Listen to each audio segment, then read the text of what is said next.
Hi, today let's talk about a festival that nurtures Manipur's champions on the global stage. Yaoshang, Manipur's vibrant version of Holi, is a 5-day festival that celebrates not just the festival of colors but also sports discipline and the spirit of community. The tradition begins with a grand toast lighting procession from the historic Kangla fort to the local sports complex led by women, men, children and youth.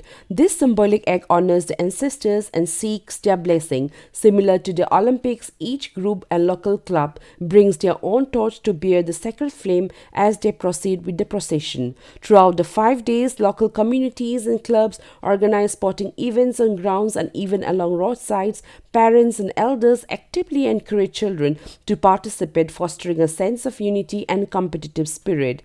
Yaoshang sports have shaped many young athletes, instilling a strong sense of competition and encouraging participation in both modern and traditional games like Yubilakpi, Manipuri version of rugby, Thori Chingba, tug of war, Bukna, traditional wrestling, Laphukabi, bamboo steel racing are played alongside modern sports such as athletics, badminton, table tennis, football, cycling, and slow cycle races. The people of Manipur have a deep passion for sports, and this rich sporting tradition has laid the foundation for producing remarkable athletes. No doubt, Yaoshang's rich sporting tradition has laid the foundation for producing world-class athletes, shaping Manipur into a powerhouse of sports and talent. Thus, the festival continues to inspire the next generation to shine on the global stage.